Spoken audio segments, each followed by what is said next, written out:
नमस्कार। प्रस्तुत है चित्रलेखा उपन्यास का 17वां परिच्छेद।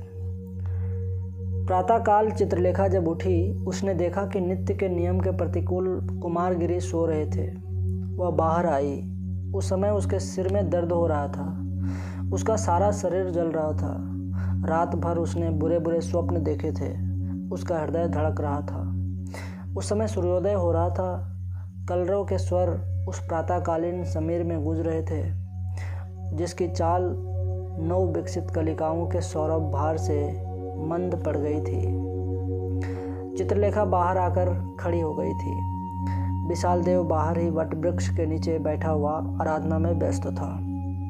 खड़ी होकर चित्रलेखा सोचने लग गई। कुमारगिरी के पास उसका रहना उचित था या नहीं। इस समस्या को वह सुलझाने का प्रयत्न करने लगी, किंतु अब वह जा कहाँ सकती थी।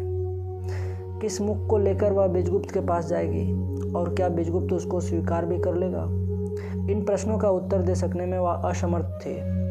चित्रलेखा वहाँ से आगे बढ़ी। वह विशाल देव के पास पहुँची। विशाल देव ने उस समय अपने नेत्र खोले। चित्रलेखा को अपने निकट देखकर उसने अभिवादन करते हुए कहा, देवी नमस्कार।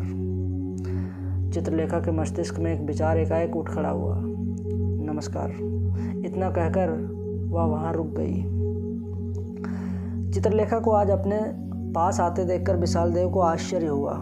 उसने पूछा, क्या देवी को मुझसे कुछ कहना है? हाँ, चित्रलेखा ने कहा, और जो कुछ कहना है वह बड़ी आवश्यक तथा महत्व की बात है। पर बात कहने के पहले मैं तुम्हारी प्रतिज्ञा चाहूँगी कि यदि उसे तुम ना मानो तो किसी दूसरे पर वह बात प्रकट ना करो। यदि यह प्रतिज्ञा करो तो मैं वह बात कह सकती हूँ। मैं प्रतिज्ञा करता हूँ। तो सुनो विशाल देव, मैं समझती हूँ कि मैंने यहाँ आकर भूल की। मैं ऊपर उठने आई थी, पर देखती हूँ कि यह ऊपर उठना नहीं है, वरन नीचे गिरना है। विशाल देव मुस्कुराया। हाँ, समझ रहा हूँ।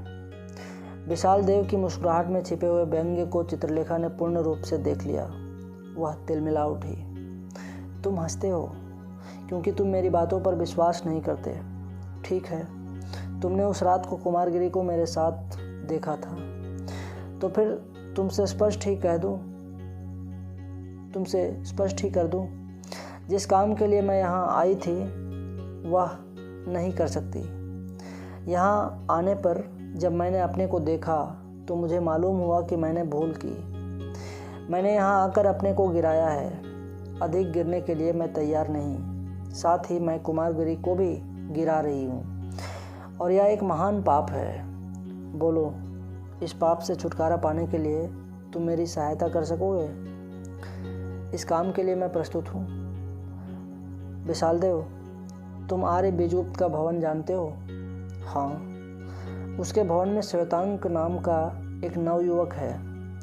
उससे कह दो कि मैं उसे मिलना चाहती हूँ। बहुत अच्छा। उसी समय कुमारगिरी कुटी से बाहर निकले। उनको देखते ही वार्तालाप बंद हो गया। कुमारगिरी अपना मस्तक झुकाए हुए अपराधी की भांति आकर इन दोनों के पास खड़े हो गए। थोड़ी देर तक तीनों मौन रहे। उस मौन को कुमारगिरी ने तोड़ा। आज मैं बड़ी देर तक सोता रहा। वे मुस्कुरा रहे थे। मुझे इसका दुख है। इतना कहकर वे आगे बढ़ गए। विशाल देव ने कुमारगिरी के मुख पर एक विचित्र प्रकार का भाव परिवर्तन देखा। इस भाव परिवर्तन से चकित होकर उसने चित्रलेखा की ओर देखा। देवी, गुरुदेव आज कुछ अस्वस्थ दिखलाई देते हैं। हाँ, गुरुदेव अस्वस्थ हैं, और उनकी अस्वस्थता का कारण यहाँ पर मेरी उपस्थिति है। विशाल देव, तुम्हें मेरी सहायता करनी होगी। मेरे लिए नहीं, अपने गुरुदेव के लिए। मैं करूँगा। आज ही मैं आर्य बीजगुप्त के स्थान पर जाऊँगा। कुमारगिरी कुटी के से दूर चले गए। वे दिन भर कुटी नहीं लौटे। विशाल देव ने संध्या के समय पाटलिपुत्र से लौटकर चित्रलेखा से कहा, देवी, आर्य बीजगुप्त तीर्थ यात्रा के लिए काशी गए हुए हैं। चित्रलेखा इस सूचना से श्रीहत हो गई। विशाल देव की ओर उसने देखकर कहा, विशाल देव, अब क्या उपाय है? देवी, मेरी समझ में कुछ नहीं आ रहा है। तुम्हारी समझ में कुछ नहीं आ रहा है और मेरी समझ में भी कुछ नहीं आ रहा है। यह विधि की विडंबना है। वह रुक गई। थोड़ी देर तक वह मौन खड़ी रही। उसके नेत्र उस समय एक अज्ञात शून्य में कुछ ढूंढ रहे थे। विधि की विडंबना ही है, शायद अपने पापों का फल भी हो। एक आधार था, उसको छोड़ दिया है। बीजगुप्त को मैंने त्यागा है। क्यों? नहीं, कुछ नहीं। मैं यहाँ ज्ञान पाने के लिए आई हूँ। क्या यही ज्ञान है? भगवान मुझे ज्ञान दे रहा है। फिर यह सब क्यों? विशाल देव, तुम कुछ नहीं कर सकते। गुरुदेव कुछ नहीं कर सकते। मैं कुछ नहीं कर सकती और शायद भगवान भी कुछ नहीं कर सकते। जो होना है वह हो रहा है और होगा। चित्रलेखा के नेत्र पागल की भांति चमक उठे। उसका प्रशांत मुखमंडल विकृत हो उठा। आवेश में वह कांपने लगी। विशालदेव चित्रलेखा के इस रूप को देखकर सहम उठा।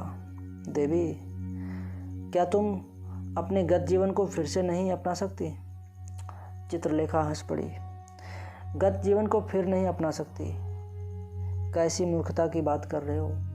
मैं आगे बढ़ाई हूँ, पीछे जाने के लिए नहीं। पीछे जाना कायरता है, प्राकृतिक नियमों के प्रतिकूल है। संसार में कौन पीछे जा सकता है और कौन पीछे जा सका है? एक एक पल आगे बढ़कर मनुष्य मृत्यु के मुख में पहुंचता है। यदि वह पीछे ही जा सकता तो वह अमर ना हो जाता। आगे आगे, यही तो नियम है, पाप में अथवा पुण्य में, समझे? इतना कहकर चित्रलेखा वहां से चल पड़ी।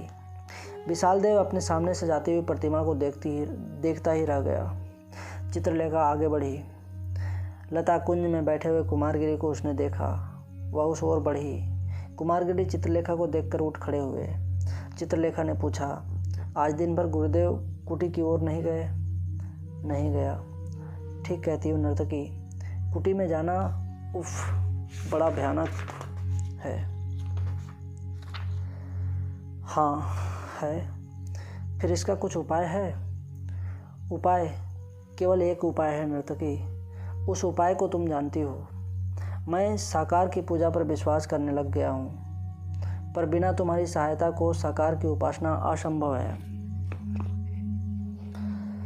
साकार की उपासना भ्रम है। इसका निर्णय करना तुम्हारा काम नहीं है नर्तकी कि साकार की उपासना ठीक है या भ्रम है। तुम मेरी शिष्या हो, तुम्हारा कर्तव्य है कि तुम मेरी बात मानो। इतना कहते कहते कुमारगिरी तनकर खड़े हो गए। इस बार चित्रलेखा डरी नहीं, झिझकी नहीं। उसी दृढ़ता के साथ उसने कहा, योगी, अपने को भूलो मत। तुम्हारे सामने जो स्त्री खड़ी है वह इतनी असहाय नहीं है कि उस पर शासन कर सको। तुम समझते हो कि तुमने मुझे दीक्षा दी है, यह तुम्हारा भ्रम है। नहीं, यहाँ पर तुम अपने को ही धोखा दे रहे हो। तुम किसे आज्ञा दे रहे हो? क्या तुम यह नहीं जानते हो कि जिस पर तुम शासन करना चाहते हो, तुमने अपने को उसका दास बना लिया है? कुमारगिरी निस्तेज होकर बैठ गए। बैठते हुए उन्होंने करुण स्वर में धीरे से कहा, नर्तकी, मैं तुमसे प्रेम करता हूँ। चित्रलेखा हंस पड़ी। मैं जानती हूँ कि तुम मुझसे प्रेम करते हो, पर मैं तो तुमसे प्रेम नहीं करती। एक क्षण के लिए मेरी इच्छा तुम पर आधिपत्य जमाने की हुई थी और मैंने उसका प्रयत्न किया। मैं सफल भी हुई, पर उससे क्या? पुरुष पर आधिपत्य जमाने की इच्छा स्त्री के पुरुष से प्रेम का द्योतक नहीं है। प्रकृति ने स्त्री को शासन करने के लिए नहीं बनाया है। स्त्री शासित होने के लिए बनाई गई है, आत्मसमर्पण करने के लिए। स्त्री अपने से निर्बल मनुष्य से प्रेम नहीं कर सकती। जिस मनुष्य पर उसने आधिपत्य जमा लिया, वह मनुष्य उसके प्रेम का अधिकारी हो ही नहीं सकता। स्त्री का क्षेत्र है आत्मसमर्पण, अपने अस्तित्व को अपने प्रेमी के अस्तित्व में मिला देना। इसलिए स्त्री उसी मनुष्य से प्रेम कर सकती है जो उस पर विजय पा सके, जो उस पर आधिपत्य जमा सके। योगी कुमारगिरी, यहीं पर विषमता है। पुरुष का प्रेम आधिपत्य जमाना है, स्त्री का प्रेम अपने को पुरुष के हाथ में सौंप देना है। पर यहाँ बात दूसरी है। यहाँ मैं स्वामिनी हूँ, तुम दास हो। मैंने तुम पर आधिपत्य जमा लिया है, तुमने आत्मसमर्पण कर दिया है। किस बल पर तुम मेरा प्रेम चाहते हो? योगी कुमारगिरी ने मौन भाव से यह बात सुनी। नर्तकी ने जो कुछ कहा कटु होते हुए भी और सर्वथा सत्य था। इस पर उन्हें अपनी कमजोरी का अनुभव हुआ। अपनी पराजय के विकराल रूप को उन्होंने देखा। कुछ देर तक वे सोचते रहे। इसके बाद वे उठ खड़े हुए। उसके मुख का पीलापन दूर हो गया था। उसके नेत्रों की चमक लौट आई थी। ठीक कहती हो, मैंने तुम्हें आत्मसमर्पण किया। मैं तुमसे निर्बल साबित हुआ। तुम्हारे द्वारा ईश्वर ने मेरा अभिमान तोड़ दिया, मुझको अपनी लघुता का आभास करा दिया। अब आगे कार्यक्रम क्या होगा यह मैं निर्णय कर चुका हूँ। मैं तुम पर विजय पाऊंगा, प्रेम करने के लिए नहीं, केवल तुम पर विजय पाने के लिए, अपने को पतन से उठाने के लिए। विश्वास रखो, तुम कुमारगिरी को भविष्य में इतना निर्बल ना पाओगे। चित्रलेखा ने गंभीर भाव से कहा, इसमें गुरुदेव की सहायता करना चाहती हूँ। किस प्रकार? मैं गुरुदेव का आश्रम छोड़ना चाहती हूँ। जानती हूँ कि मैं गुरुदेव के मार्ग का बाधा के रूप में आकर खड़ी हो गई हूँ। मैं यहाँ पाप कर रही हूँ। यह असंभव है नर्तकी, तुम मेरा आश्रम नहीं छोड़ सकती। यदि तुम चली जाओगी तो मैं फिर विजय किस पर पाऊँगा? तुम्हें मेरे साथ ही रहना पड़ेगा, समझी? योगी, तुम्हें मेरे ऊपर विजय पाना नहीं है, तुम्हें अपने ही ऊपर विजय पाना है। जब तक मैं यहाँ रहूँगी तुम अपने ऊपर विजय नहीं पा सकोगे, इतना मैं भली भांति जानती हूँ। मेरे चले जाने में ही तुम्हारा कल्याण है। कुमारगिरी का मुख लाल हो गया। नहीं, मेरे साथ तुम्हें रहना पड़ेगा। तुमने मुझे बहुत अधिक निर्बल समझ रखा है। तुम्हारे जाने से मुझ में विरोध की भावना नहीं रहेगी, तो फिर मैं अपने ऊपर विजय ही किस प्रकार पा सकूंगा? अपने ऊपर करने वाले प्रयोग का एक साधन मुझको चाहिए था। ईश्वर ने तुम्हें मेरे पास इसलिए भेजा था। मैं असफल रहा, पर असफलता मेरा क्षेत्र नहीं है। जब तक मैं पूर्ण रूप से सफल ना हो जाऊं, मैं तुम्हें नहीं जाने दूंगा। इतना याद रखना। ना जाने दोगे? क्या तुम मुझको रोक सकते हो? नहीं, तुम्हें मैं रोक नहीं सकता। शायद संसार में कोई भी व्यक्ति तुम्हें रोक नहीं सकता। निर्बल सबल को रोक सके, यह असंभव है। मैं तुमसे प्रार्थना कर सकता हूँ, आग्रह कर सकता हूँ, अनुरोध कर सकता हूँ। इतना तो तुम मानोगी कि तुमने मुझे गिराया है। मैंने तुम्हें नहीं गिराया है। गिराया तो तुमने ही है अपने को, पर तुम्हारे पतन में मेरा हाथ अवश्य है। ठीक है, मैंने अपने को गिराया है और मैं ही अपने को उठा सकूंगा। पतन में तुम साधन हुई हो, तो क्या अब अपने को उठाने में मेरे लिए तुमको साधन बनना तुम्हारा कर्तव्य नहीं है? चित्रलेखा का मुख झुक गया। उसकी आंखें कुमारगिरी की आंखों से हटकर पृथ्वी पर पड़ गई। हाँ, ठीक कहते हो। तो फिर क्या तुम मेरी प्रार्थना स्वीकार न करोगी?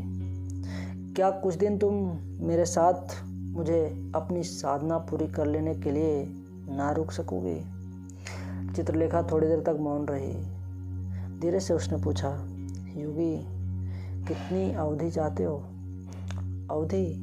यदि मैं विजयी हो सका तो फिर तुम्हें मेरे पास ठहरने में क्या आपत्ति होगी? यदि मैं विजयी हुआ तो फिर मैं यह समझ लूँगा कि मेरा मार्ग ठीक है और उस समय तुम भी उचित मार्ग का अनुसरण करोगी। नहीं, मैं तुम्हारे मार्ग पर नहीं चल सकती, पर अभी मैं रुकूंगी। यदि जाने की इच्छा होगी तो फिर बतलाऊंगी। उस समय तुम मुझे ना रोक सकोगे। और इसी के साथ चित्रलेखा उपन्यास का यह 17वां परिच्छेद यहीं समाप्त होता है। मिलूंगा अगले 18वें परिच्छेद को लेकर। तब तक के लिए नमस्कार, धन्यवाद।